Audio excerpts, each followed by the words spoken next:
The wind had a bite to it that promised a mean winter. It swept down from the mountains, carrying the grit of the plains and the scent of pine and distant snow. Luke Carson felt it on the back of his neck as he tied his horse, Buck, to the hitching post outside the general store. The town of Redemption was little more than a collection of weary wooden buildings huddled against the vast, unforgiving landscape. A place people passed through on their way to somewhere better or ended up when they had nowhere else to go. The railway was its lifeline and its curse, spitting out hopefuls and swallowing up failures with equal indifference. He saw her as he came out of the store, a sack of flour on one shoulder and coffee and salt pork in a crate under his other arm. She was sitting on a lone wooden bench at the far end of the train platform, a small, forlorn figure against the immense, bruised sky. Her dress was dark blue wool, the kind a woman might wear for traveling, but it looked too fine for Redemption, and the dust had already settled into its seams, dulling its city shine. She had a small trunk beside her feet and a matching hat box on her lap, which she clutched with gloved hands as if it were the last piece of a world that no longer existed. Luke was not a man given to curiosity about others. Solitude was the geography of his soul, a vast and quiet territory he had defended for years. He had learned the hard way that other people were complications, their needs and their pains like hooks that could snag a man's peace and tear it to ribbons. He had intended to load his supplies and ride out, back to the silence of his ranch where the only voices were the wind and the lowing of his cattle, but he could not unsee her. He watched her from a distance as he packed his mule. The afternoon train had come and gone an hour ago, the shriek of its whistle already a fading memory. The platform was deserted. The station master was sweeping dust from one end to the other in a lazy, pointless ritual. Yet the woman in the blue dress did not move. She just sat there, staring down the empty tracks that disappeared into the gray horizon. A shiver ran through her, a tremor so violent it was visible even from where Luke stood. It was not just the cold. It was the shudder of a hope that had just died. He cursed under his breath. A low, gravelly sound. He knew that look. He had seen it on the faces of men who had lost everything in a card game, on prospectors whose claims had turned to dust, on farmers whose crops had withered under the relentless sun.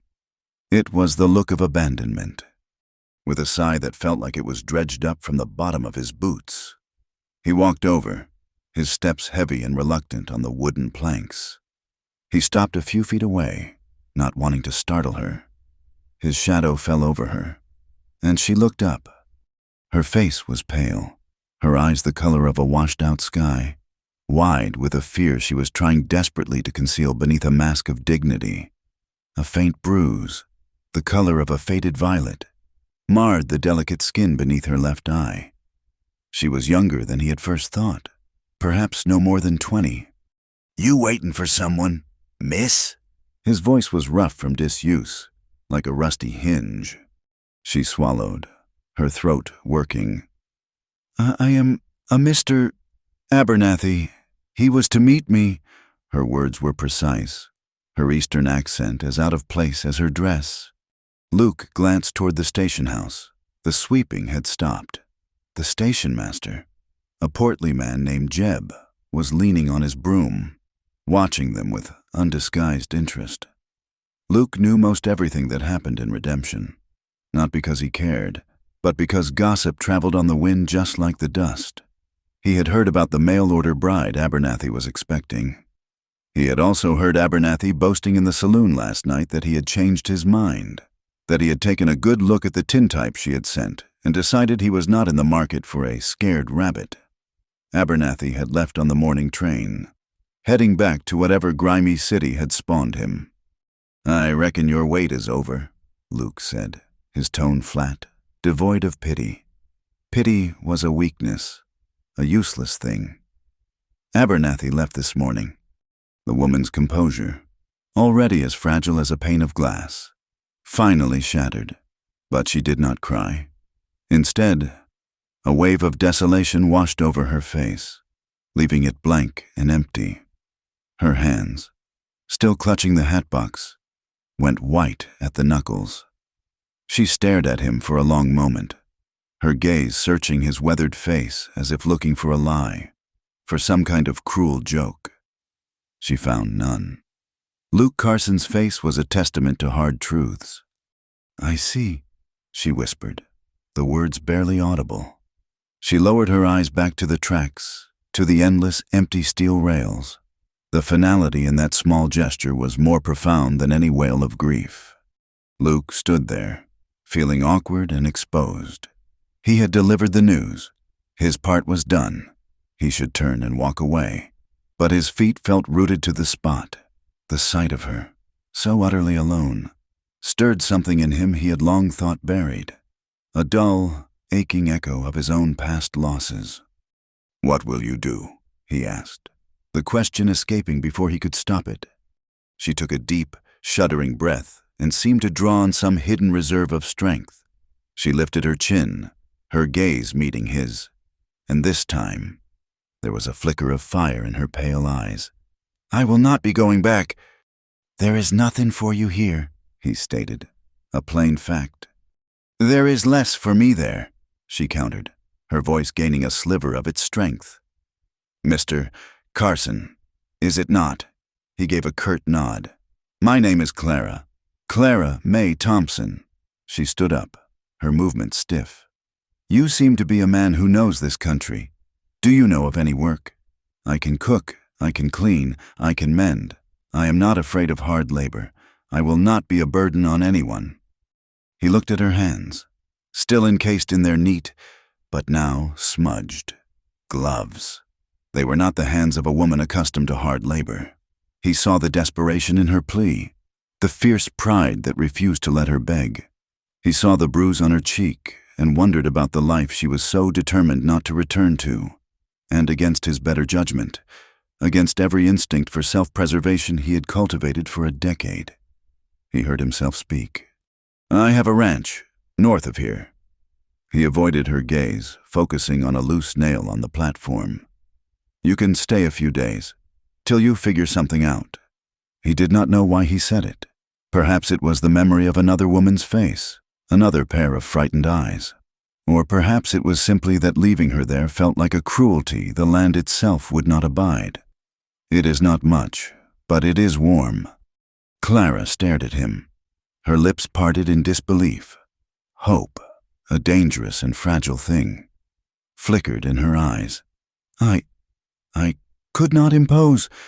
"It is not an imposition if I am offering," he grumbled, turning away before he could change his mind. "It is temporary. Just a few days. Get your things." The ride to the ranch was a study in silence.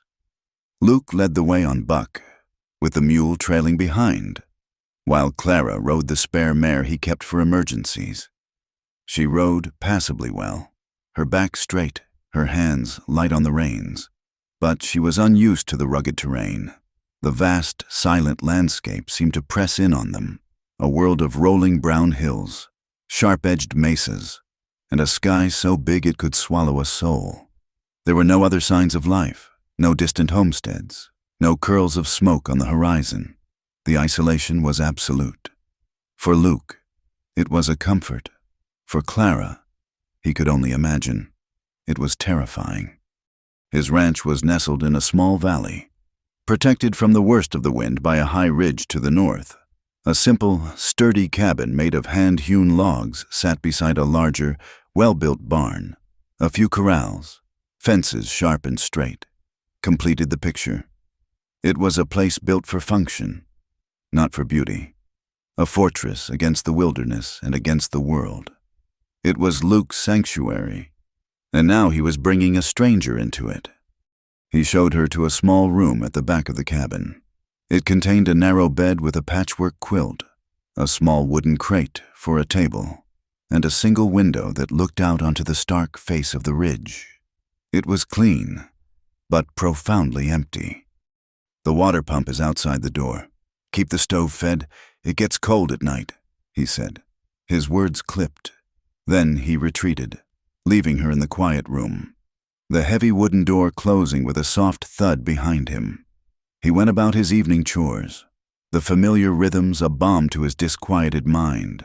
He fed the horses, milked the lone dairy cow, and checked on the cattle huddled in the lee of the barn. He tried to forget about the woman in his house, but her presence was a palpable thing, a change in the very air of the cabin, a scent of lavender and fear that clung to the wood smoke and leather. 3 days later, the storm hit. It came without warning, a furious blizzard that turned the world into a swirling vortex of white. The wind shrieked like a banshee, rattling the windows and tearing at the roof of the cabin. Snow piled up in prodigious drifts, burying fences and erasing the landscape. They were trapped. The claustrophobia of the cabin began to set in. The space that had once felt sufficient for one man now seemed impossibly small for two. Luke and Clara moved around each other with a careful, guarded politeness. She cooked and cleaned with a quiet efficiency, her hands surprisingly capable despite their softness. She mended a tear in his canvas jacket with stitches so fine they were nearly invisible. She did not speak unless spoken to, and she seemed to make it her mission to take up as little space as possible. Luke found her silence more unnerving than chatter. He would catch her staring into the fire, her face etched with a sorrow so deep it made his own old wounds ache in sympathy. He kept his distance, speaking only when necessary, his answers to her tentative questions short and to the point. He did not want to know her story. He did not want her to know his. On the second night of the storm, as the wind howled its mournful song, a frantic, desperate pounding shook the cabin door. Luke grabbed the rifle he kept mounted over the fireplace.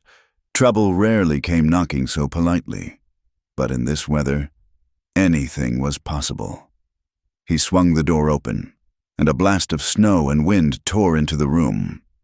A figure stumbled inside, half frozen and covered in snow, collapsing onto the floor in a heap of wet wool and fury. It was a woman. As she pushed back her hood, Luke recognized her, Rosalie Fletcher.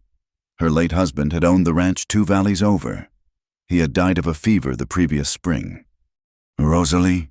Luke asked, lowering the rifle. She scrambled to her feet, her dark eyes blazing with a wild, cornered light. Her face was flushed from the cold and streaked with tears. "That devil, Luke! That devil Silas!" she gasped, her voice raw. "He came tonight, drunk, said with John gone. The ranch was his by right, said that meant that I was his too." She shuddered, wrapping her arms around herself. "He put his hands on me. I hit him with the fire poker and I ran. I just got on my horse and ran." Luke's jaw tightened. He knew Silas Fletcher, a mean-spirited man with greedy eyes and heavy hands. He looked past Rosalie to the doorway, where her exhausted horse stood shuddering, its coat caked with ice. It was then that Clara emerged from her room, her face pale with alarm. The two women's eyes met across the small, lamp-lit cabin. Rosalie's gaze swept over Clara, taking in her neat dress, her quiet demeanor, and the unmistakable fact of her presence in Luke Carson's home. A flicker of suspicion and hostility hardened her already fraught expression. "Well, well," Rosalie said, her voice dripping with a sarcasm that was sharp enough to cut. "Looks like the storm brought all the strays to your door. Carson, who's this? Another poor creature you took in out of the goodness of your heart?" Clara flinched as if struck. The color drained from her face, leaving only the faint, ugly bruise standing out in stark relief. She looked from Rosalie's challenging glare to Luke's impassive face, her own precarious position suddenly, terrifyingly clear. Luke ignored Rosalie's jibe. He felt the tension arc between the two women, a crackle of static in the already charged air. 2 women, in his cabin. The thought was enough to make him want to walk out into the blizzard himself. "Take your horse to the barn," he said to Rosalie, his voice flat. "There is a clean stall at the far end. You can stay there for the night." Rosalie's eyes widened in disbelief. "The barn? You would have me sleep in the barn, in this storm?" "The cabin is small," he said, the statement irrefutable. "There is fresh hay. It is warmer than the wind." Her lips thinned into a bitter line. But she knew better than to argue. Luke Carson was not a man you could push. With a final, withering glare at Clara, she turned and disappeared back into the swirling snow, the door slamming shut behind her. The storm raged for 4 more days. The world vanished beyond the snow-caked windows of the cabin. The isolation was complete, the silence inside broken only by the ceaseless howl of the wind and the crackle of the fire. The cabin became their entire universe, a small, overheated stage on which their silent drama played out. Luke insisted Rosalie take her meals inside and warm herself by the fire. He could not, in good conscience, leave her to freeze in the barn, but her presence turned the small space into a tinderbox. She was all sharp edges and simmering resentment. She moved with a restless energy, pacing the floor like a caged animal, her bitterness a palpable force in the room. Clara, in response, seemed to shrink, becoming quieter, more self-effacing. She focused on her chores with a desperate intensity, as if by making herself useful, she could solidify her claim to be there. The kitchen became her domain, and it was there that the first unspoken battle was waged. "That is not how you make coffee," Rosalie declared on the first morning, watching as Clara carefully measured grounds into the pot. "You use a heavier hand. A man needs strong coffee to face a day's work, not pale brown water." Clara's hand stilled. "This is how I was taught," she said softly. "Then you were taught wrong," Rosalie snapped, taking the coffee tin from her and dumping another healthy scoop into the pot. From then on, every meal was a quiet contest. Clara would bake bread, light and airy, and Rosalie would mutter that a man needed something with more substance to stick to his ribs. Rosalie would make a thick, gamey stew, and Clara would discreetly pick at her portion, her delicate palate unaccustomed to such rustic fare. They fought their war with skillets and aprons, each trying to prove her worth, each vying for the position of mistress of the hearth. They were fighting, of course, over him. Not for his affection, not yet, but for his protection. They were both shipwrecked, clinging to the same piece of driftwood. And there was not enough room for both of them. They watched him constantly, cataloging his every move, interpreting his every grunt. When he handed a cup of Rosalie's brutally strong coffee to Clara first, Clara felt a small, secret victory. When he complimented Rosalie on the way she had tended to her horse's split hoof, Rosalie shot Clara a triumphant smirk. Luke was aware of it all, and it made the muscles in his back and neck tighten into knots of iron. He was a plain man who wanted a plain life. This web of female tension was a foreign country, a place of subtle glances and coded words where he was hopelessly lost. He retreated further into his silence, hoping they would simply leave him out of their undeclared war. But his silence, his attention, was the very ground they were fighting over. His rare, fleeting smiles were treasures to be won. One afternoon, while checking a saddle for repair, he told a dry, brief story about a stubborn mule he had once owned. The corner of his mouth twitched upwards in a ghost of a smile. Both women saw it. Clara's expression softened with a gentle warmth, while Rosalie let out a short, sharp laugh as if sharing in a private joke. The moment passed, but the competition lingered in the air, thick and suffocating. They were forming a fragile, dangerous truce, an ecosystem of 3 lonely souls trapped by the snow, bound by desperation, and circling one another in a slow, wary dance of survival. The storm outside was violent and loud, but it was nothing compared to the quiet, brewing tempest inside the walls of Luke Carson's cabin. The snow stopped, but the cold remained, a predator stalking the edges of the valley. The world was a blinding expanse of white under a sharp, crystalline sky. The work on the ranch, suspended by the storm, returned with a vengeance. Fences needed mending where the weight of the snow had snapped the wire. Cattle had to be found and driven from the high drifts where they had taken shelter. And a seemingly endless amount of wood needed to be chopped to fight the biting chill that seeped through the cabin walls. In this crucible of hard labor, Clara began to reveal a strength no one, least of all Luke, had expected. She shed her city softness like a snake sheds its skin. She rose before dawn, her breath pluming in the frigid air of her small room, and had the fire roaring and coffee brewing by the time Luke pulled on his boots. She learned to milk the cow, her hands, clumsy at first, growing steady and sure. She insisted on helping him in the barn, her face set with determination as she forked hay and carried buckets of water that sloshed and froze against her skirts. Luke watched her from the corner of his eye. He saw the way she winced as she gripped the handle of a shovel, her hands raw and chapped. He saw the faint, bluish tinge to her fingertips one afternoon when she came in from helping him dig out a snowbound calf, the first sign of frostbite. She never complained. She would simply come inside, huddle by the fire for a few moments, her body trembling with a fatigue that went bone deep, and then she would turn her attention to mending his shirts, her needle moving with a swift, practiced grace. Her quiet endurance was a constant, silent reproach to his own walled-off suffering. It was a language of pain he understood, and it touched a part of him that had been numb for a decade. He never said a word, but he started leaving a pair of his old wool gloves by the door for her, and he made sure the wood box beside the kitchen stove was always full. Rosalie watched all of this with a hawk's eye, her expression a mixture of contempt and a strange, bitter envy. She did not offer to help with the heavy outdoor chores. That was a man's world. A world that had taken her husband and left her with nothing but a patch of land and a brother-in-law who saw her as property. Her domain was the barn, where she tended to her own horse with a fierce, proprietary love, and the kitchen, where she continued her silent war with Clara.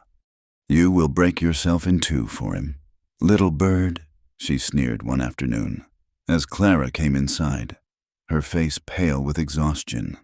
"And for what? A roof over your head? A man's silence is not a compliment. It is a cage." Rosalie was all sharp words and restless energy. She would sometimes direct a flirtatious comment at Luke, her eyes holding his for a moment longer than necessary, a challenge in their dark depths. It was not a gesture of genuine warmth, but a test, a prodding at the bars of the cage he lived in. She wanted to see if the man inside was still alive. Her pride was a fearsome thing, a high wall she had built around her own wounds, and from its ramparts. She fired volleys of mockery at Clara's gentleness, a quality she seemed to both despise and crave. She saw the way Luke's gaze sometimes lingered on Clara's bent head as she sewed by the firelight, and the envy inside her curdled into something sharp and painful. The breaking point came on a long, dark evening weeks after the storm. A new layer of snow had fallen, muffling the world in a profound silence. Luke was in the barn, checking on a cow that was close to calving, inside the cabin. The only sounds were the hiss of the fire and the rhythmic chop of a knife as Clara prepared vegetables for the next day's stew. She was tired. The relentless physical labor, the constant, gnawing anxiety of her situation, and the oppressive tension in the small cabin had worn her down to a raw nerve. Her hand slipped, the blade of the large kitchen knife, honed to a razor's edge by Luke that morning, slid across the base of her thumb, carving a deep, clean line. For a moment, she simply stared at it, a curious disconnect between her mind and her body. Then the pain bloomed, hot and fierce, and the blood began to well up, a shocking, vivid red against her pale skin.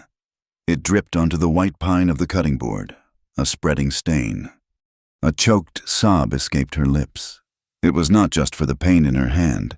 It was for the bruise that had finally faded from her cheek, for the man who had abandoned her, for the life she had lost, for the endless aching loneliness of her existence. The dam of her composure, so carefully constructed, crumbled into dust. She pressed her good hand to her mouth, but the sobs came, ragged and unstoppable, shaking her whole body. The cabin door opened, letting in a swirl of frigid air. Luke stood there, his lantern casting long, dancing shadows on the walls. He had heard her. He took in the scene in a single, swift glance, the knife, the blood, her shaking shoulders. He set the lantern on the table and was beside her in 2 long strides. "Let me see," he said, his voice low and steady. He took her wrist gently, his calloused fingers surprisingly warm against her cold skin, and turned her hand over to inspect the wound. It was deep. "It is nothing," she whispered through her tears, humiliated by her own weakness.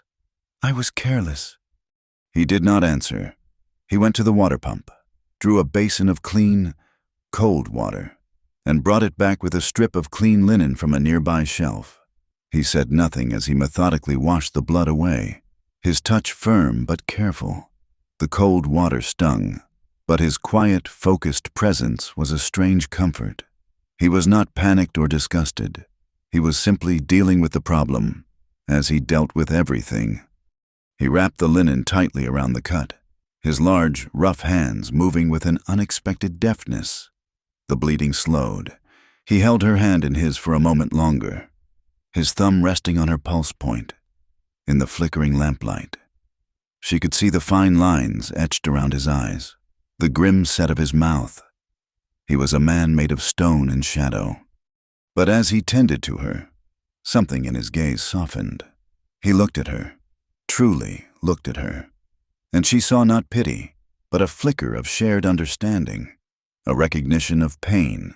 And it was that look, more than the injury, that undid her completely. "Please," she breathed, her voice trembling. She reached out her good hand and laid it on his, a tentative, desperate touch.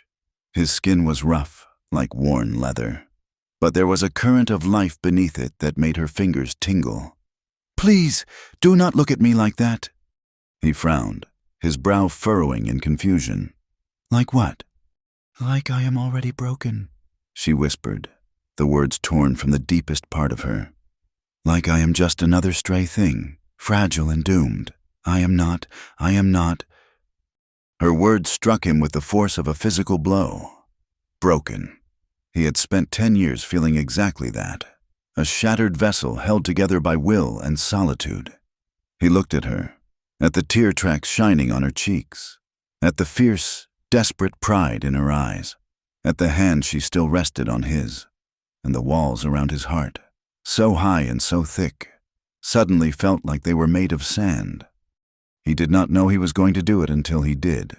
He leaned in, his shadow falling over her, and pressed his lips to hers. It was not a kiss of passion, but of a stark, aching tenderness.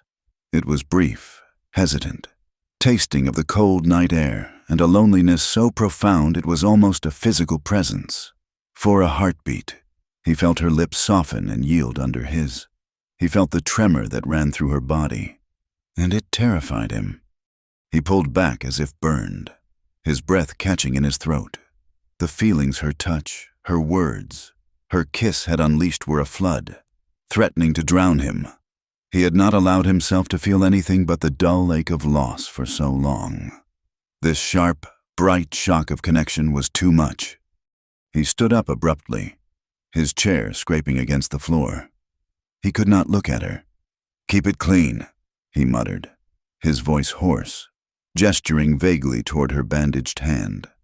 And then he turned and walked out, leaving Clara alone at the table, trembling, confused, her lips still tingling from the ghost of his kiss.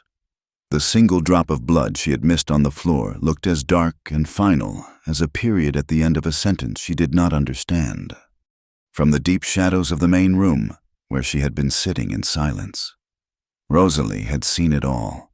She had seen the way he tended to the cut, the way Clara had reached for him, and she had seen the kiss, a brief and stolen thing that had crackled with a forbidden energy. She had watched him flee, and she had seen the dazed, hopeful, and terrified look on Clara's face.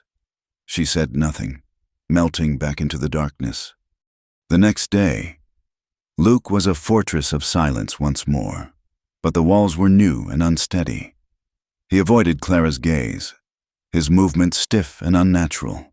He worked with a feverish intensity, as if he could drive out the memory of the night before with sweat and labor. Rosalie found him in the barn, sharpening an axe blade on the grinding wheel. The rhythmic, grating sound filled the cold air. She leaned against a post, her arms crossed, watching him. "You look like a man who has seen a ghost," she said, her voice low and edged. He did not stop, his foot pumping the treadle, sparks flying from the blade. "Leave it, Rosalie!" "Oh, I do not think I will," she said, pushing herself off the post and walking toward him. She stopped just behind him, her presence a palpable heat at his back. "I saw you last night, with her." The wheel slowed, then stopped. He kept his back to her, his shoulders rigid.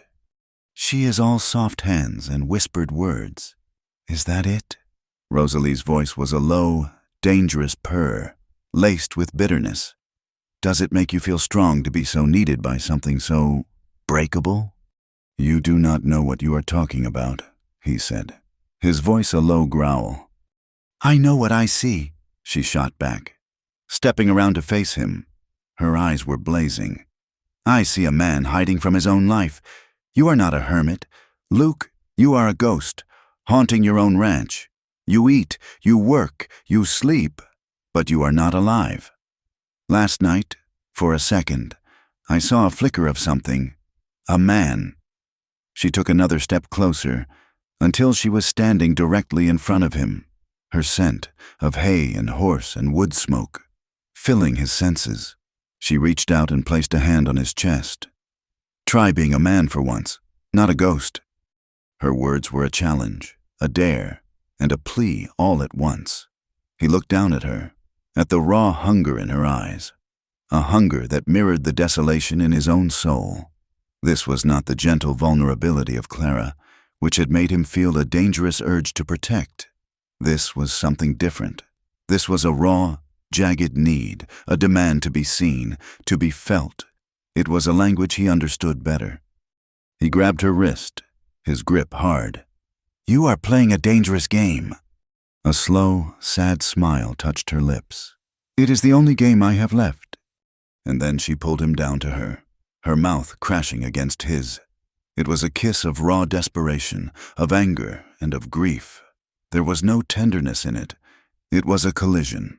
Her teeth scraped his lip, and he tasted blood. His own this time. His hands went to her waist, pulling her hard against him.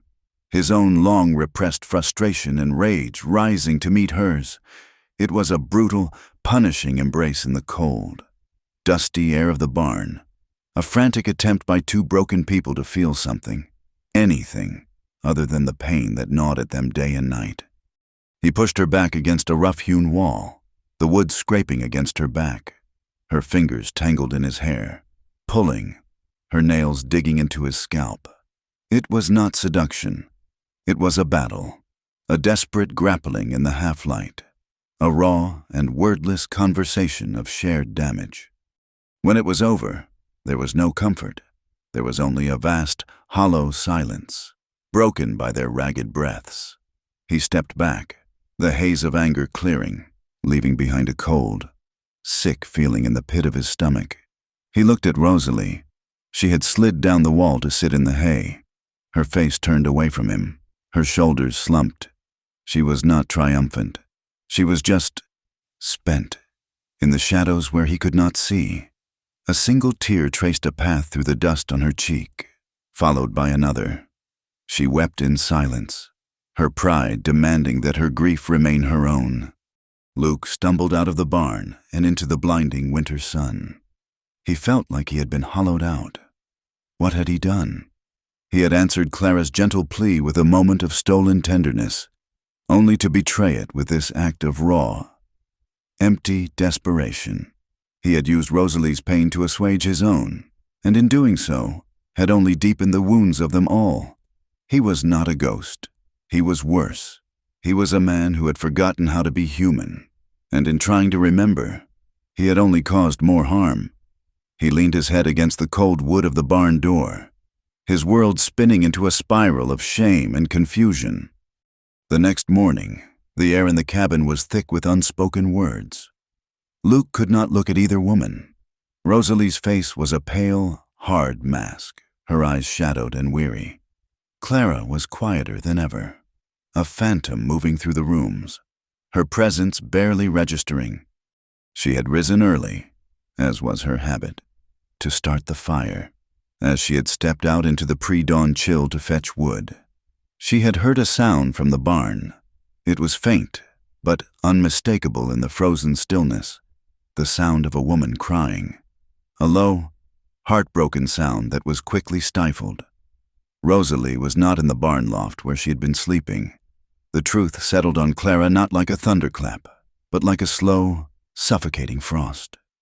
Rosalie's challenge to Luke the day before, the way he had avoided her all evening, the sound of weeping from the barn, the pieces clicked into place, forming a picture of such profound betrayal that it stole the very breath from her lungs, the fragile hope that had bloomed in her heart after his kiss shriveled and died.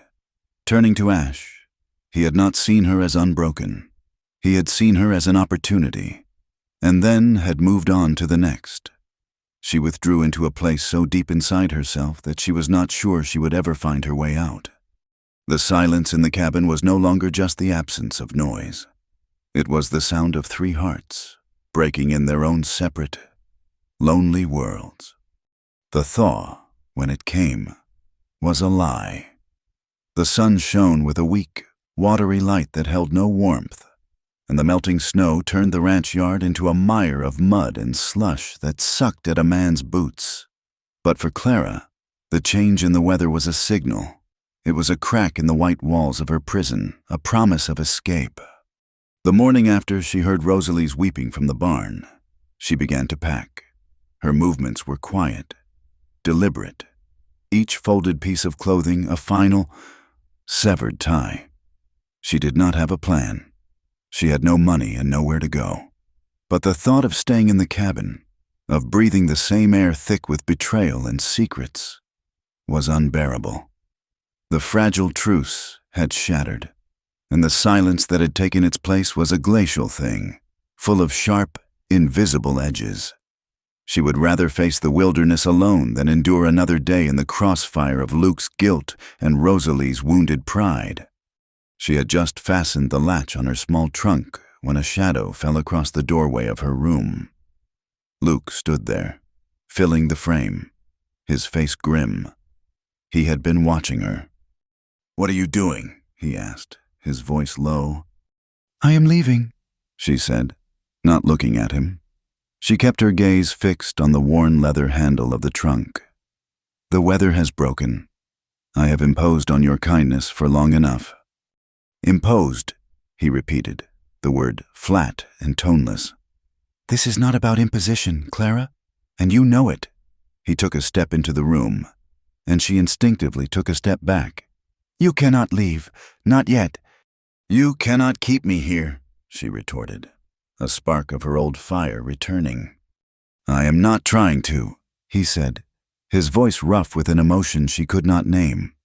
He looked past her, through the small window. "Look outside." She turned. The weak sun had vanished.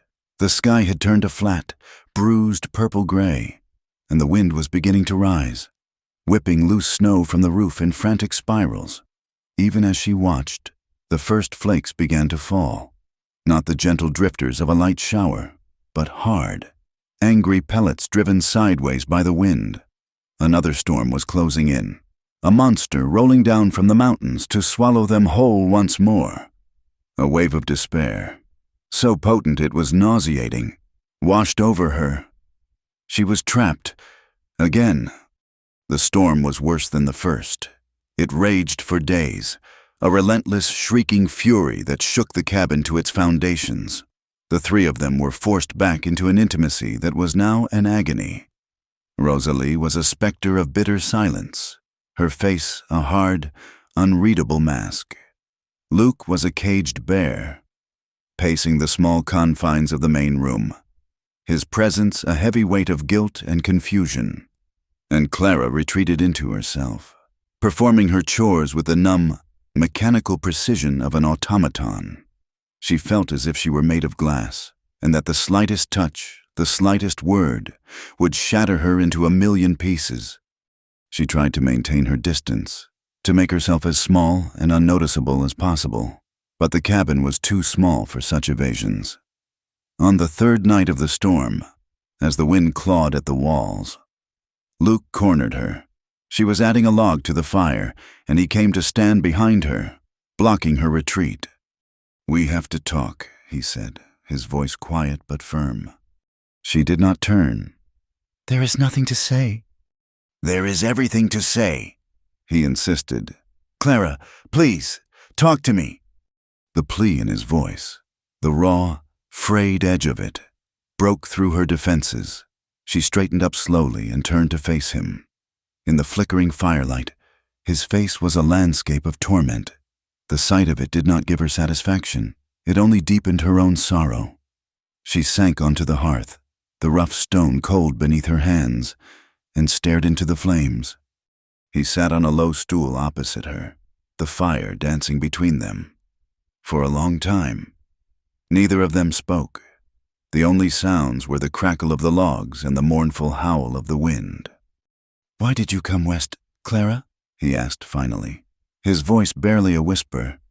"The real reason." She took a shaky breath. She had guarded her story like a precious, shameful secret. But here, in this storm-lashed cabin, with this broken man, the weight of it suddenly felt too heavy to bear alone.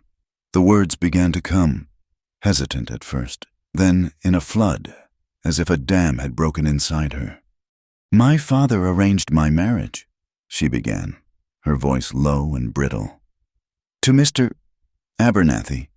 I had never met him. It was a business transaction. My father's business was failing, and Mr. Abernathy was comfortable." She looked down at her hands, twisting in her lap. "From his letters, he seemed kind, a gentleman. He sent a tintype. He looked respectable." She fell silent, and Luke did not push her. He simply waited, his patience a quiet, steady presence in the room. "The man I met when he came to finalize the arrangements was not the man in the letters," she continued, her voice dropping lower. "He was cold, cruel. His hands were heavy. The memory of the bruise on her cheek, the one that had finally faded, bloomed again in her mind's eye. He said a wife must be taught her place from the start, that any weakness must be beaten out of her." She shuddered, a violent full-body tremor. "And then I discovered I was with child." The words were a ghost of a sound, a secret she had never spoken aloud. "His child, I thought it might change him, soften him." A single tear escaped and traced a hot path down her cold cheek. "It made him worse. He said he would not be trapped by a trick. He was not gentle. One night, after he had been drinking, I lost the baby." The fire popped, sending a shower of sparks up the chimney. Luke's face was a mask of stone, but his knuckles, where he gripped the edge of the stool, were white. "It was just a flicker of life," she whispered, her voice breaking. "A secret I held for only a few weeks. But it was mine, and he took it from me. When my father insisted the marriage go on as planned, I knew I could not do it. I could not go back to that. I stole the money he had sent for my ticket, and I came here. It was not to be a bride. It was to escape, to start somewhere he could not find me, somewhere I could just be a person, not a possession." She finally finished, her confession hanging in the air between them, raw and bleeding. She felt utterly exposed, stripped bare of all her dignity. She waited for his judgment, for his disgust. Instead, she heard a sound she did not expect, a ragged, choking sob. Her head snapped up. Luke had buried his face in his hands, his broad shoulders shaking with a grief so profound it seemed to suck the very air from the room. The stone had shattered. The man of silence was weeping. He lifted his head, and his eyes, when they met hers, were ravaged. They were the eyes of a man who had stared into hell. "My wife, Sarah," he began, his voice a raw, broken thing. And my boy, Samuel, he was 6 years old. He took a deep, shuddering breath, as if the words themselves were stones in his throat. It was 10 years ago. Raiders came through this valley. I was away, in redemption, getting supplies. It should have only taken a day, but one of the wagon wheels broke. It took me 2. When I got back, there was nothing left but smoke and silence. He stared into the fire, but he was seeing something else, a memory replaying in the flames. They murdered them, Clara, for a few dollars and a sack of flour. They took everything. He looked at his own hands, turning them over as if they were alien things. I have not touched another person since that day. Not really. When you touched my hand the other night, and then when Rosalie— He shook his head, unable to finish. It was not about you, or her. It was about this emptiness. I did not know what to do with a feeling that was not grief. In that moment, all her own anger, her own sense of betrayal, dissolved. She saw him not as the man who had wounded her, but as a fellow survivor, a soul as scarred and broken as her own. She saw the truth of his last 10 years, a solitude that was not a choice, but a penance. Slowly, she rose from the hearth and went to him. She knelt before him on the rough planked floor and, with a hand that trembled, she reached out and touched his tear-streaked cheek. He flinched at her touch, a reflexive, ingrained reaction, but he did not pull away. He closed his eyes, leaning into her palm as if it were the first warmth he had felt in a decade. "Luke," she whispered, his name, the first time she had said it. He opened his eyes and looked at her, and in their depths, she saw 10 years of loneliness, 10 years of silent, screaming grief, and she saw herself reflected there. He brought his hand up to cover hers, his rough, calloused skin a stark contrast to her own. He said nothing.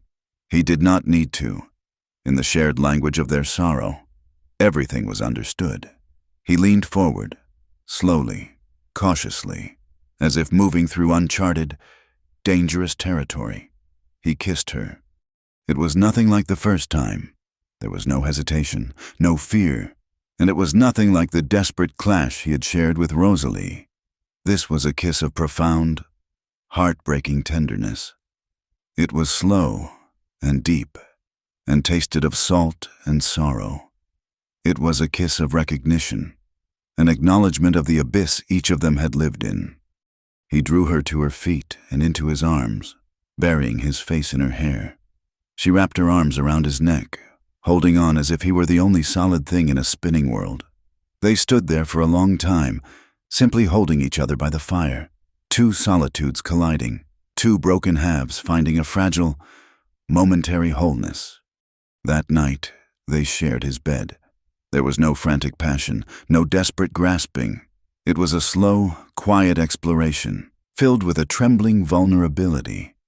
Every touch was cautious, a question asked and answered. Every kiss was a risk, a step out of the fortified walls of their grief. For Luke, it was the first time in 10 years he had allowed himself to be truly close to another human being. For Clara, it was the first time she had ever been touched with such reverence, such gentle care, as if she were something precious, not something to be taken. It was the mending of a wound, a quiet, sacred act in the heart of the storm. Later, as they lay tangled in each other's arms, listening to the wind die down, a floorboard creaked in the main room. A shadow passed by the bedroom door, so fleeting it might have been a dream. In the darkness, Rosalie stood for a moment, her hand on the cabin's main door. She had seen them, asleep in the dim glow of the dying fire, their limbs intertwined, their faces, even in sleep, peaceful. It was not a sight of lust. It was an intimacy so complete, so self-contained. It had no room for her. It was a fortress she could not breach. Without a sound, she pulled on her coat and boots, wrapped a scarf around her head, and slipped out into the frigid, pre-dawn air. The storm had passed, leaving a world of pristine, moonlit silence. With numb fingers, she saddled her horse, her movements swift and sure in the dark. She did not look back at the cabin, at the single thread of smoke rising from its chimney. She dug her heels into the horse's flanks and rode hard for redemption, fleeing a pain that was worse than any physical threat. Luke found her 3 days later. He had woken to find her gone. A cold emptiness in the barn where her horse should have been. A knot of dread had tightened in his gut. He had ridden to town, his mind a whirlwind of guilt and fear. He found her in the saloon, the same one where Abernathy had boasted of his cruelty. She was sitting at a back table, a half-empty bottle of cheap whiskey in front of her, her eyes glassy and unfocused. She looked smaller, diminished. He was about to go to her when a hulking, bearded man named Jedediah, a trapper with a foul reputation, slid into the chair beside her. He said something low and slurred, and when Rosalie ignored him, he grabbed her arm. Luke started forward. Rosalie finally reacted, shaking him off. "Leave me be," she snarled, her voice thick. Jedediah laughed, a nasty, grating sound. "Feisty, I like that." He stood up, pulling her roughly to her feet. "Come on, let us get some air."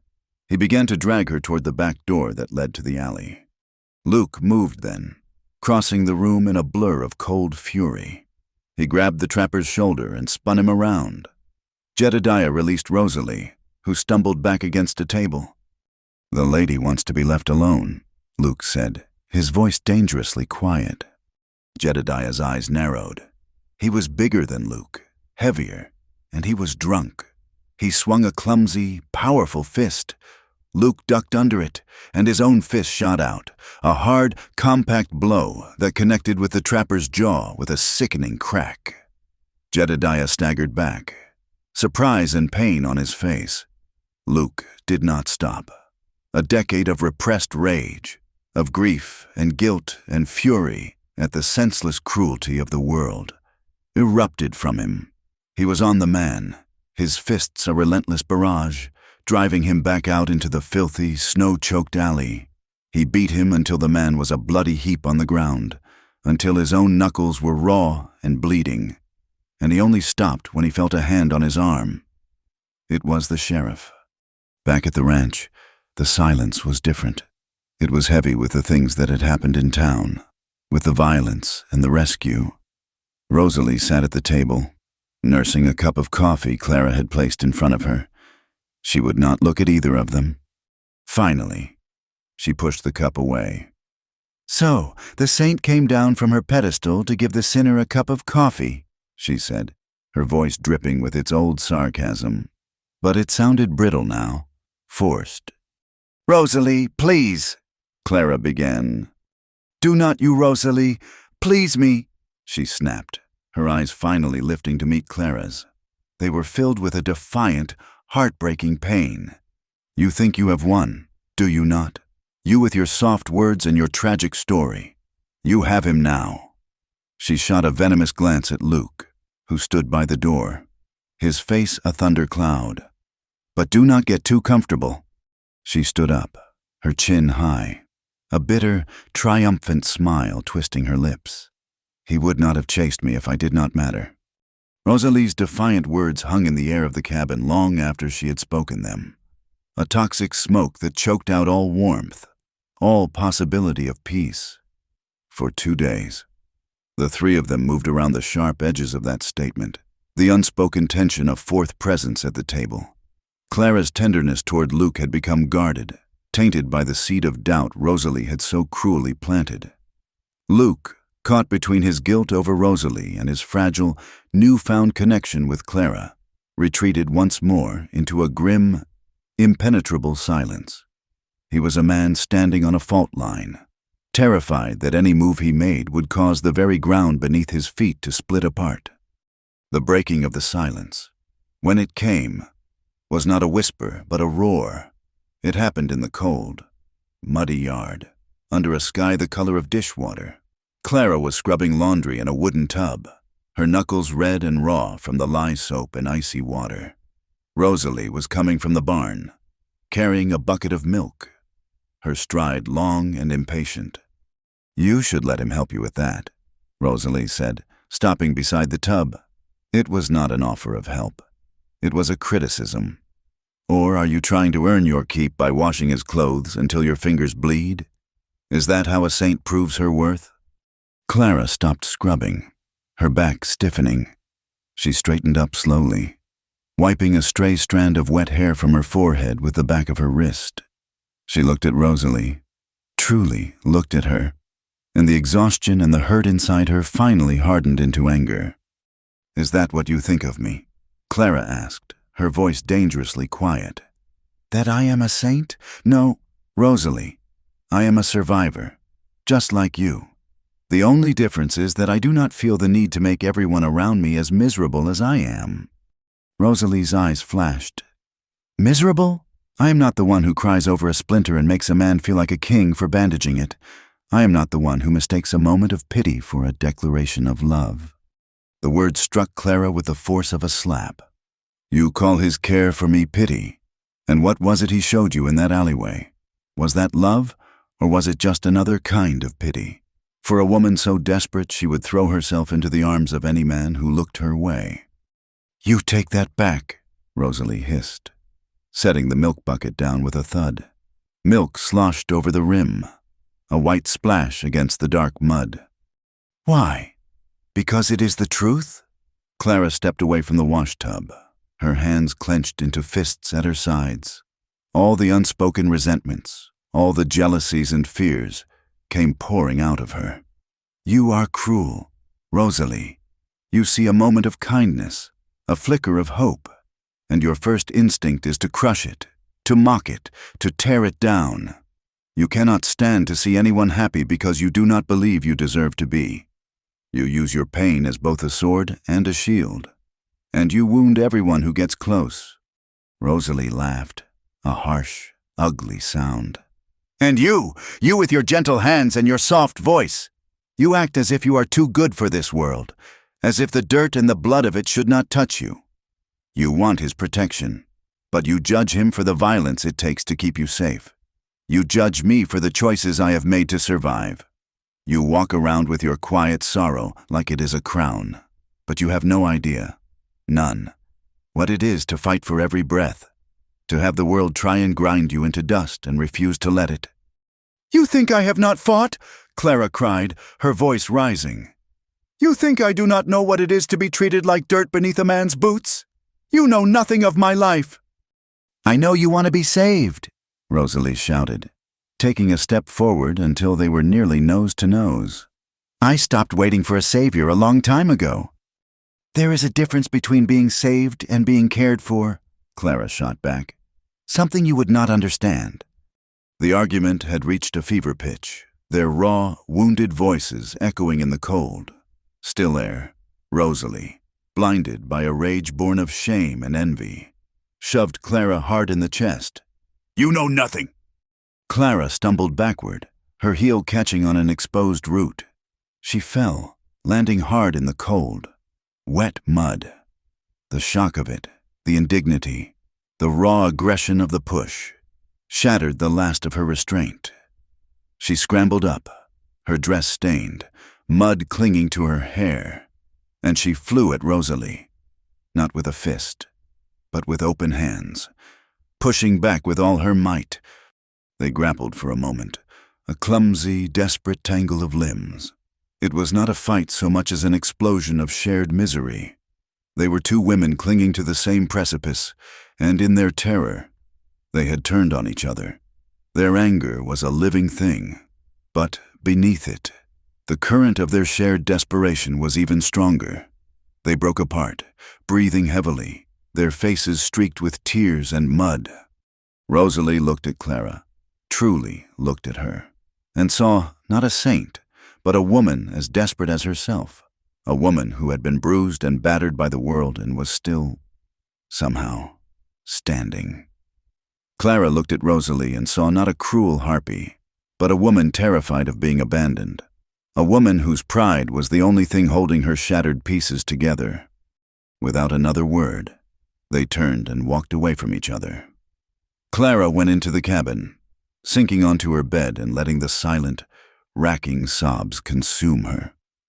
Rosalie retreated to the barn, slumping down in the hay beside her horse, burying her face in its warm, familiar-smelling mane as tears of shame and loneliness burned her eyes. Separately, in the silence of their own retreats, they cried for what they had lost, for what they had suffered, and for the ugly, painful truth they had seen in each other's eyes. The fragile, fractured peace was interrupted 2 days later by the arrival of a man on a fine gray horse. He was dressed in a city suit and a derby hat, both of which looked utterly out of place against the rugged backdrop of the ranch. He introduced himself as Mr. Davies, a representative of the bank in Cheyenne. Luke met him on the porch, his face grim. Clara and Rosalie watched from the windows of the cabin, a shared sense of dread creating an unspoken truce between them. "Carson, Mr. Davies said, his tone polite but firm.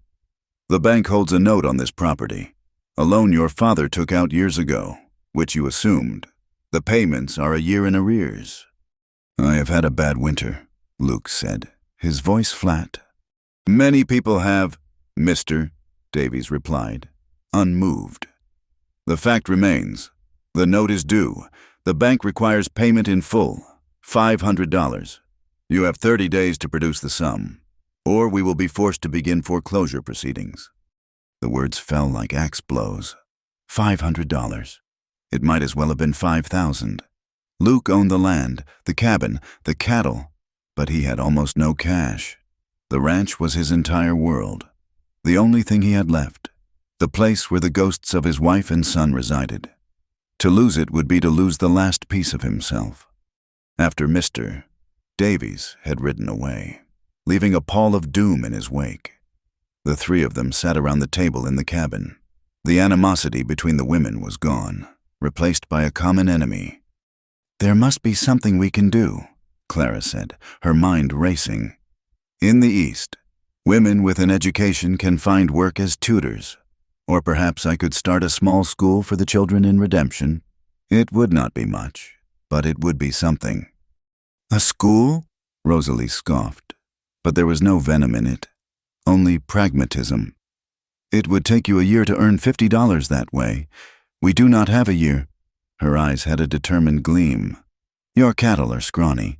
Luke, no offense, but you have good pasture and a strong bloodline in that stallion of yours. And my mare is a fine animal. We could breed horses. Good. Strong saddle horses sell for a high price at the army forts. It is a gamble, but it is a faster one." They both looked at Luke, their faces full of fierce, loyal resolve. They were not leaving. They were not giving up. They were ready to fight for this place. For him, and the weight of their faith in him, their unexpected and unwavering love, was more terrifying to him than any bank or loan collector. He stood up and walked out of the cabin, unable to breathe in the sudden, intense heat of their devotion. He had spent a decade feeling nothing, and now he was drowning in the feelings of two women. He felt their needs, their hopes, their fierce determination, all directed at him, and he felt like a fraud. How could he be enough for one of them, let alone both? He was an empty vessel, a man made of scar tissue and ghosts. He feared their love because he did not believe he was capable of returning it. He feared being the reason they both stayed, because he was certain he would be the reason they were both destroyed. He retreated again, not into silence this time, but into a deep, haunted distance, his fear a chasm that separated him from the very people who were trying to save him. The days that followed were strange. The three of them worked with a shared, desperate purpose. Yet Luke remained apart, a ghost at his own resurrection. The women, however, found a new rhythm. The fight had burned away all the pretense between them, leaving a raw, honest foundation on which something new and unsettling was beginning to grow. They talked, really talked, as they worked, sharing small pieces of their past, their voices quiet in the vast emptiness of the valley. One night, Luke had already gone to bed, retreating to the solitude of his room. Clara was sitting by the fire, mending a shirt, when Rosalie came to sit on the hearth opposite her. She had a bottle of Luke's whiskey in her hand, and she took a long, slow drink from it before speaking. "He looks at you, you know," Rosalie said, her voice husky. "When he thinks no one is watching, he looks at you like you are the first bit of clean water he has seen after a month in the desert." Clara kept her eyes on her sewing. "He looks at you too." "No," Rosalie said with a sad finality. "He looks at me like he looks at a wounded animal he does not know whether to put down or try to save. There is a difference." She took another drink. "You are good for him. You are gentle. I do not remember how to be gentle." She fell silent, staring into the flames. Then she looked at Clara, her eyes dark and intense. "What is it about you that makes a man want to be better?" she asked, the question a genuine, painful mystery to her. She slid from the hearth and knelt in front of Clara, much as Clara had once knelt before Luke. She was close enough that Clara could smell the whiskey on her breath. "Is it this?" Rosalie whispered, her voice a strange mix of mockery and longing. She reached out and gently touched Clara's cheek. Her fingers were calloused and rough, but her touch was surprisingly soft. "This stillness?" Before Clara could react, Rosalie leaned in and kissed her. It was a shocking, unexpected act. It started as a taunt, a bitter, curious exploration. Her lips were firm, tasting of whiskey and sorrow. But then, something shifted. Clara did not pull away. She was too stunned, too caught in the raw, desperate emotion of the moment. And as she remained still, Rosalie's kiss softened, the mockery dissolved, and it became something else entirely. A kiss of shared pain, of shared loneliness, of a strange and confusing kinship.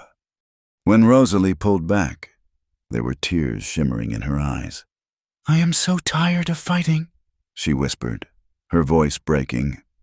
In that moment, Clara understood. She reached out and took Rosalie's hand, her fingers lacing through Rosalie's strong, capable ones. And Rosalie did not pull away. The boundary between them, the line that had separated rival from ally, had blurred into nothing. They sat there for a long time in the dying firelight, holding hands, the silence no longer a weapon, but a comfort. "I love him," Clara confessed into the quiet, the words tasting strange and new on her tongue. "But I see now. You need him. You need this place. In a way, you belong here more than I do. Your roots are in this soil." Rosalie shook her head, a tear finally escaping and tracing a path down her cheek. "Roots can be torn up. I think—" Clara started, her voice hesitant as she gave voice to a thought that had been slowly, strangely forming in the back of her mind. "I think maybe I need you too. I have spent my whole life being told to be quiet, to be gentle. You are not quiet. You burn. You taught me that anger is not a sin. It is a tool for survival."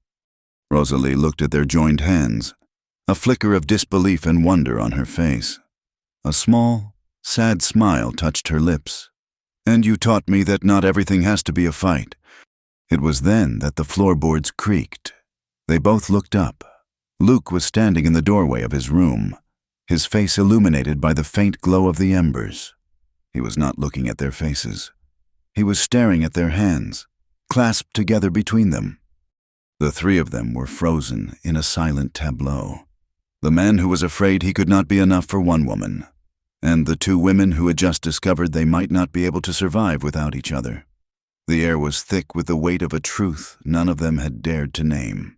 A possibility so far beyond the borders of the world they knew that it had no words, no map, no precedent. It was terrifying, and in a strange, breathtaking way, it felt like hope. The moment Luke saw their joined hands, something in the architecture of his world shifted, the rigid walls of his grief, the simple lines of his solitude. All of it buckled under the weight of a possibility he had never conceived of. He did not speak. He simply turned and went back to his room, closing the door behind him, leaving the two women in the flickering firelight, their hands still clasped together, their own hearts hammering against the silence. There was no discussion, no grand declaration. The next morning, a new rhythm began. As natural and inexorable as the turning of the seasons, it was a rhythm born not of words, but of shared space and quiet understanding. They cooked together, Clara's methodical precision and Rosalie's bold impatience finding a strange harmony. One would chop while the other stirred, their movements weaving a silent dance around the small iron stove. They worked together, their shared goal of saving the ranch a powerful, unifying force. Rosalie, with her innate understanding of horseflesh, began training the stallion, her voice a firm, coaxing murmur in the cold morning air. Clara, her fear of the large animals slowly receding, learned to groom and feed them, her touch gentle and patient. They rode together. Rosalie taught Clara to sit a horse not like a lady, but like a woman who belonged to the land, to feel the animal's strength as an extension of her own. And in the evenings, Clara, whose small trunk had contained a precious few books, would read aloud by the fire, her quiet, steady voice filling the cabin as Rosalie learned to stitch a finer seam, and Luke sat in the shadows, cleaning a rifle or mending a bridle. Listening, he watched them constantly, a silent, bewildered observer. He saw the easy way they would fall into step beside each other, the way Rosalie would instinctively hand Clara a tool she needed before she asked, the way Clara would save a piece of cornbread for Rosalie, knowing it was her favorite. He saw a bond forming that had little to do with him, a strange and powerful current of female kinship that he could only stand on the shore and witness. It was a world he did not understand, and it both terrified and fascinated him. This new, fragile piece was a world unto itself, a small island in the vast, unforgiving sea of the West.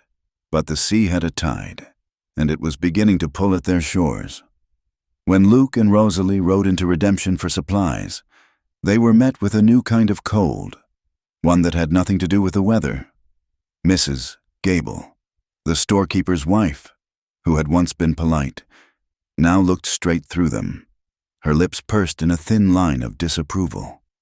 Men in front of the saloon would stop talking as they passed, their stares lingering, their whispers following them down the dusty street like burrs. The rumors had begun to swirl, ugly and tenacious, painting a picture of depravity at the isolated Carson Ranch. The official intrusion came on a Tuesday. Sheriff Brody, a tall, weary man whose job was mostly to keep the drunks from killing each other on a Saturday night, rode out to the ranch. He dismounted slowly, his gaze taking in the unusual sight of two women and one man standing together on the porch, a united, if unconventional, front. "Luke," he said, his voice heavy with reluctance. "I am not here on a social call. A complaint has been made." "A complaint about what?" Luke asked, his voice low and hard, his hand resting instinctively on the porch post, as if to hold his home in place. Sheriff Brody took off his hat and wiped his brow. Though the air was cool, he would not meet their eyes. "An official complaint, signed by a dozen of the town's good citizens, about immoral activity, lewd and lascivious cohabitation, is the legal term for it." He looked up then, his gaze moving between the three of them. "Folks are saying, well, they are saying things that are not proper. They are saying that two women living under your roof, with no sign of a wedding band between any of you, it is an offense against God and the law." "We are just trying to survive," Clara said, her voice small but clear. "That may be," the sheriff said with a sigh. "But the law does not much care for the particulars of survival. The circuit judge, Judge Miller, is in town. He wants to see the three of you tomorrow morning, at 10 o'clock, in the meeting hall." He put his hat back on, his face grim. "He can order the women removed from the property. He can fine you, and if he finds that your living situation is a stain on the moral character of this county, he can use it as grounds to expedite the bank's foreclosure. I'm sorry, Luke, but you have to come." The meeting hall, which doubled as a church on Sundays, was crowded. It seemed the entire population of Redemption had turned out for the spectacle. The air was thick with the scent of wet wool, cheap perfume, and self-righteousness. The women sat on one side, their faces a mixture of avid curiosity and stern judgment. The men sat on the other, their expressions ranging from smug to openly hostile. At the front of the room, behind a long trestle table, sat Judge Miller. He was an old man with a face like a dried apple and eyes as sharp and cold as chips of ice. Luke, Clara, and Rosalie stood before him, an isolated island in a sea of condemnation. The lead complainant, a severe-looking woman named Martha Pritchard, the wife of the town's most prosperous rancher, was called to speak. She talked of decency, of Christian values, of the sanctity of marriage. She spoke of the bad example being set, of the unnatural arrangement that bred gossip and sullied the town's good name.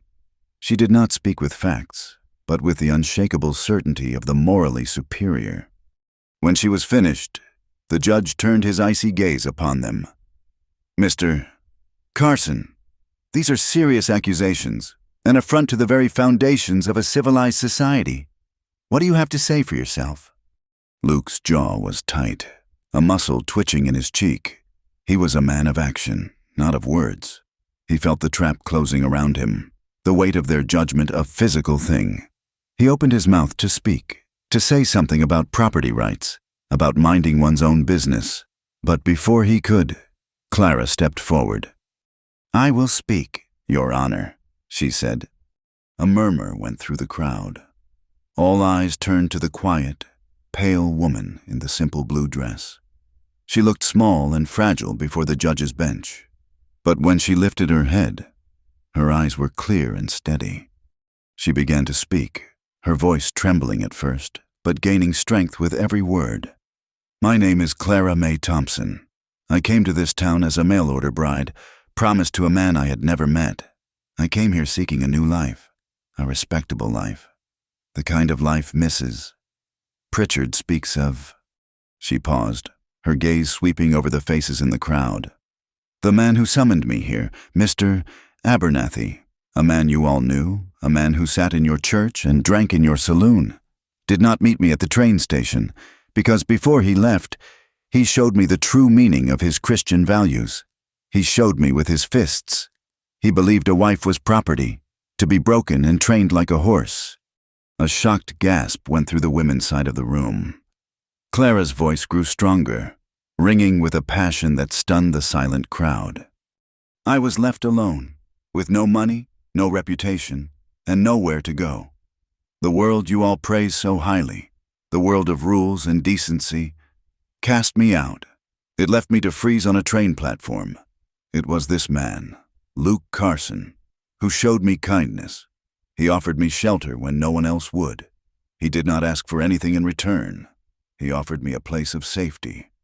She turned her head slightly, her gaze finding Rosalie. And then Mrs. Fletcher arrived, fleeing a man who believed that a wedding ring gave his brother the right to her land and her body. Another respectable man, by your standards. She too was fleeing the sanctity of a family that saw her as nothing more than a piece of property. And again, Mr. Carson offered her sanctuary.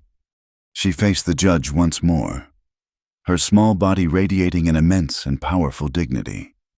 "You speak of immorality, Your Honor. You speak of an offense against God. I ask you, what is the greater offense? 3 people, broken and discarded by your world, trying to build a home together, trying to survive in a land that is hard and unforgiving, or a society that allows women to be beaten and abandoned, that allows them to be treated as chattel, all under the guise of respectability." She took a deep breath, her voice dropping to a near whisper, but it carried to every corner of the silent hall. "We are not lewd, we are not immoral, we are a family, a strange and broken one, perhaps, but one forged in desperation and sustained by a kindness this town has never shown us. If that is a sin, then I do not want to be a saint. Love, Your Honor, is not always found in a church or a marriage contract. Sometimes, it is found in the quiet courage of a man who offers a warm fire to a stranger. Sometimes, it is found between two women who have every reason to hate each other but instead choose to hold each other up. If you tear us apart, you will not be upholding the law. You will be committing an act of cruelty far greater than any sin you imagine we are guilty of." She finished. The silence in the room was absolute. On the women's side, more than one was weeping openly, dabbing at their eyes with their handkerchiefs. On the men's side, there were scoffs and shuffled feet, the uncomfortable sounds of men whose world had been challenged. Judge Miller stared at Clara for a long, long time, his expression unreadable. He cleared his throat. "This is a highly irregular situation," he said, his voice a low rumble. "The law is clear on the matter of cohabitation." He looked down at the complaint, then back at the three of them.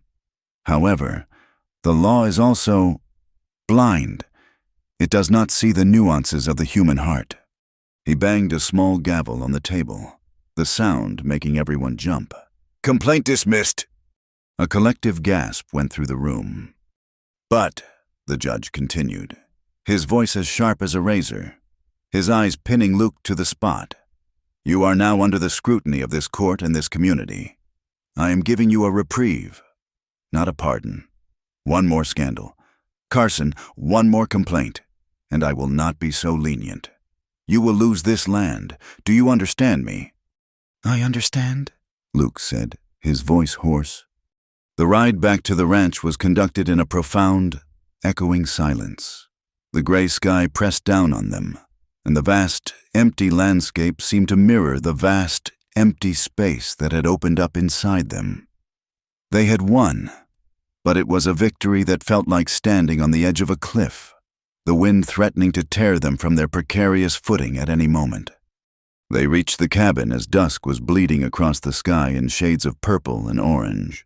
They unsaddled the horses, fed the animals, performed the familiar, grounding chores without a word. Inside, the fire was lit, and the three of them stood in the center of the room, the space between them charged with the day's events, with the fear, the defiance, and the terrifying, exhilarating freedom of Clara's confession. Luke looked at them, at these two women who had fought for him, who had stood with him against the judgment of the world. He saw the strength in Rosalie's defiant posture, the fierce loyalty in her dark eyes. He saw the new, unshakable courage in Clara's face, the woman of glass now forged into steel, and he felt the walls inside him, the last of the stones he had so carefully placed around his heart, crumble to dust.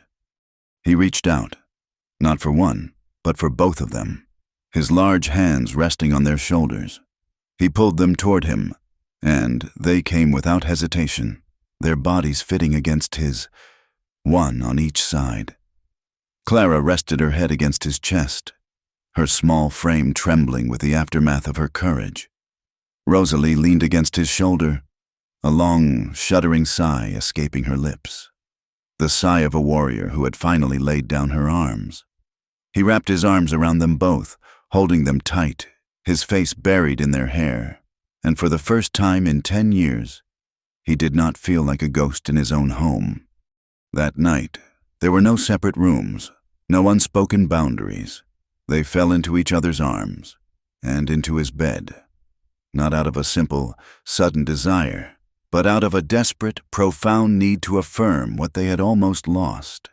It was an act of reclamation, of defiance. They were staking their claim, not on the land, but on each other. Every touch, every whisper, every shared breath was freighted with a decade of loneliness, a lifetime of pain. There was an aching honesty to their movements, a raw vulnerability that transcended the physical. Luke's hands, which had only known the hard labor of the ranch and the cold steel of a rifle, rediscovered the language of tenderness. He traced the line of Clara's jaw, his touch a form of reverence. He held Rosalie's face in his hands, looking into her eyes as if seeing her for the first time. The last vestiges of jealousy and rivalry had been burned away in the fire of the day's trial, leaving only a raw, terrifying and beautiful surrender in the soft glow of the lamplight. Clara turned her head and found Rosalie's lips. It was not a kiss of mockery or curiosity, but a deep, searching kiss of profound acceptance, a sealing of the bond that had been forged in their shared tears and struggles. It was a kiss that said, "I see you. I know your pain. You are not alone." Rosalie, the woman of fire and iron, finally allowed herself to break. She turned and cried into Luke's shoulder, not the silent, prideful tears of the barn, but great, gulping sobs of release. It was the sound of a lifetime of fighting, of being strong, of being alone, finally coming to an end. Luke held her, stroking her hair, whispering her name, his own eyes shining with unshed tears. He looked over her head at Clara, whose face was a portrait of compassionate love. He saw his past and his present, his grief and his hope, all contained in this one small, impossible room. He pulled Clara closer, until the three of them were an inseparable knot of limbs and tears and whispered comforts. This was not sin. This was not shame. This was salvation. He buried his face between them, breathing in the scent of their hair, of wood smoke and womanhood, and he whispered the words into the sacred, breathing darkness, a truth so simple and so profound it shook him to his very soul. "Maybe this," he said, his voice thick with an emotion he could not name. "Just this is what home feels like again." Spring did not arrive timidly. It came with the roar of the creek, swollen with meltwater, and the rush of wind through the new leaves of the cottonwoods.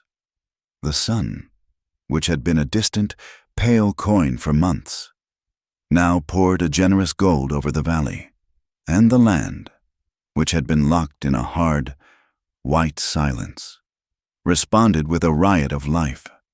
Green shoots pushed through the dark, damp earth. The air grew thick with the scent of pine and wet soil, and the cattle, lean from the long winter, began to fatten on the new grass. Life on the Carson Ranch had found its own spring. The raw, fragile truce of the winter had blossomed into a sturdy, intricate partnership.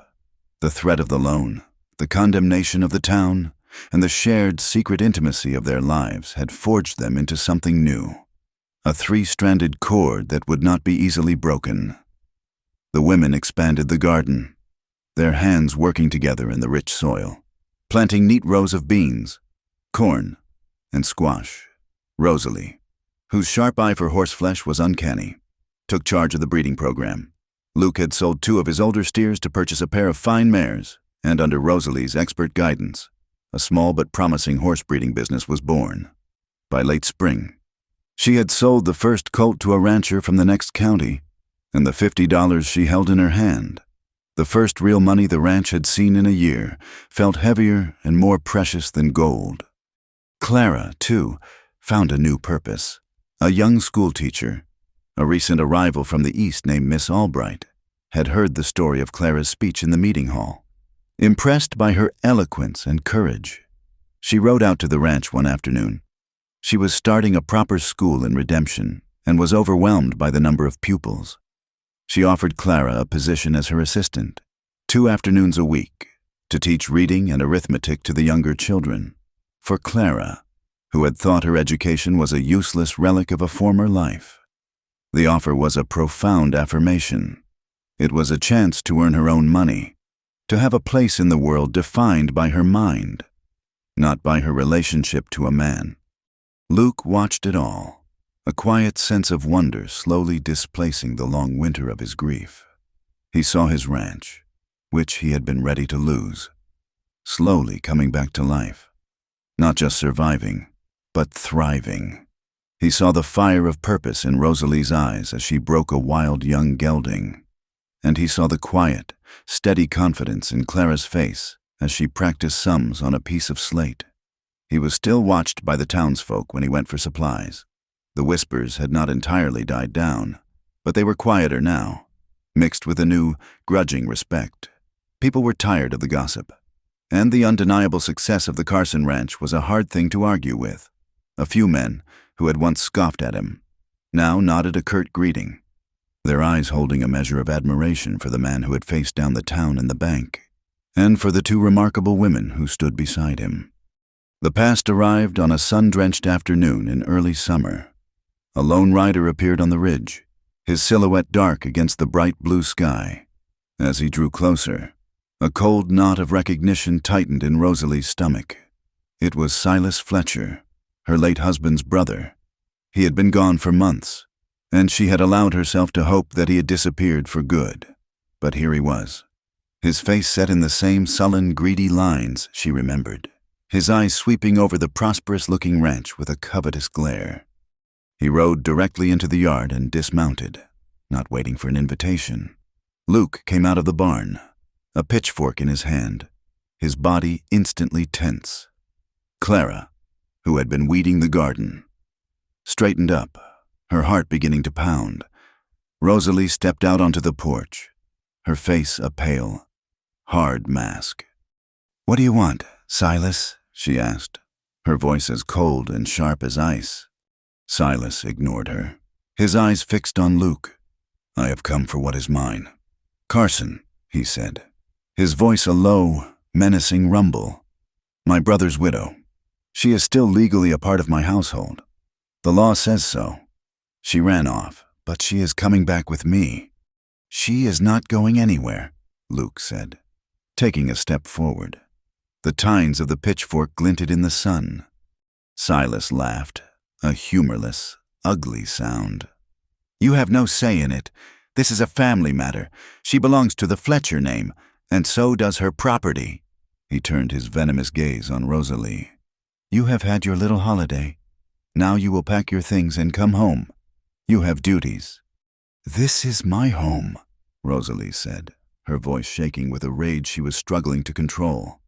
"And I have no duties to you."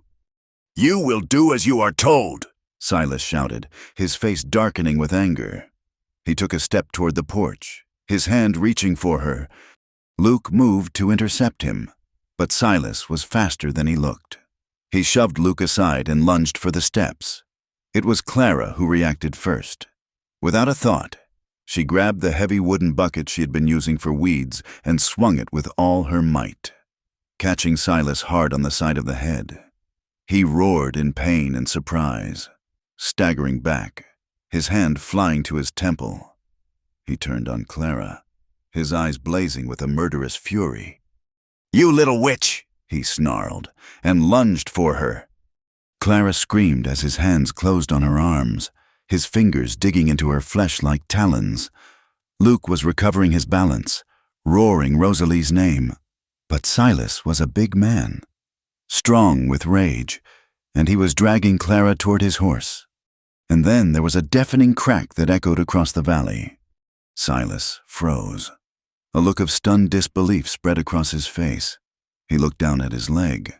A dark, ugly stain was blooming on his trouser thigh, just above the knee. He let go of Clara, who stumbled away, and then he collapsed to the ground, howling in agony. On the porch, Rosalie stood with Luke's rifle in her hands, a thin curl of smoke rising from the barrel. Her face was as white as a sheet, her eyes wide with shock, but her hands were steady. She had not aimed to kill. She had aimed to stop him. She had shot him to save Clara. She held the rifle for a moment longer. Then her strength seemed to desert her. The gun clattered to the wooden planks of the porch, and she sank to her knees, her body trembling with a violent, uncontrollable shudder. The sound of Silas's screaming, the acrid smell of gunpowder, the sight of his blood soaking into the dust of the yard. It was the brutal, ugly language of the world she had tried so hard to escape, brought right to her doorstep. They did not kill him. Luke, his face a grim mask, tore a strip from a feed sack and made a tourniquet for the leg, cinching it tight until the bleeding slowed. Silas, his face pale and slick with sweat, cursed them, threatened them, but the fight had gone out of him. Luke and Clara, working together, hoisted him onto his own horse, tying his hands to the saddle horn. "You ride out of this valley and you do not ever come back," Luke said, his voice a low, deadly promise. If I ever see your face again, she will not aim for the leg." They watched him ride away, a slumped, pathetic figure, until he was just a speck on the horizon. The violence was over. They were safe, but the echo of the gunshot still hung in the quiet afternoon air. Sheriff Brody arrived the next day. Someone had seen Silas Fletcher in the next town, wounded and raving about being shot at the Carson Ranch. The sheriff listened to their story, his gaze moving from Luke's grim face to Clara's bruised arms, to Rosalie's haunted eyes. He looked around at the well-kept yard, the healthy-looking horses in the corral, the neat rows of the flourishing garden. He saw not a den of iniquity, but a home, a place that had been defended. He sighed, a long, weary sound. "A man has a right to defend his property and his family," he said, looking pointedly at Luke. "And a woman has a right to defend herself. From what I hear, Silas Fletcher got what he deserved. I do not see any crime here." He tipped his hat. "Good day to you." He turned his horse and rode away. And they knew, with a certainty that settled deep in their bones, that the town, in the form of its lawman, had finally, irrevocably, accepted them. They had buried the violence in the past, and the sheriff had turned a blind eye to help them cover the grave.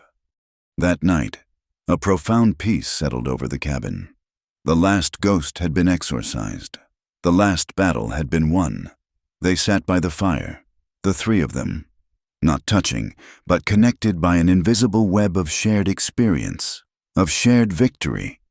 Luke looked from Clara's serene face, lit by the warm glow of the fire, to Rosalie's, where the shadows of the day's violence were finally beginning to recede, leaving behind a weary, hard-won calm. He had thought his life was over 10 years ago. He had thought his heart was a dead and buried thing, but here it was, beating in his chest, so full of a strange and powerful love that he felt it might break him open. "I have something to say," he said, his voice quiet, and they both turned to look at him. He did not get down on one knee. He did not have a ring. He had only the plain, simple truth. "I cannot imagine this place, this life, without either one of you. The world says a man can only have one wife, but the world left all three of us for dead. We made our own world here." He looked at Clara. "You brought kindness back into this house. You taught me that a man can be strong and gentle at the same time." Then he looked at Rosalie. "You brought fire back into my life. You taught me that a person has to fight for what they love." He took a deep breath, his heart hammering against his ribs. "I am asking, not for a wedding in a church, not for a piece of paper that the world will recognize. I am asking for what we already have, for a life, together, the three of us." He looked between them, his soul in his eyes. "Will you marry me?" For a moment, there was only the sound of the crackling fire. Then, a small, watery chuckle escaped Clara's lips. It was followed by a low, husky laugh from Rosalie.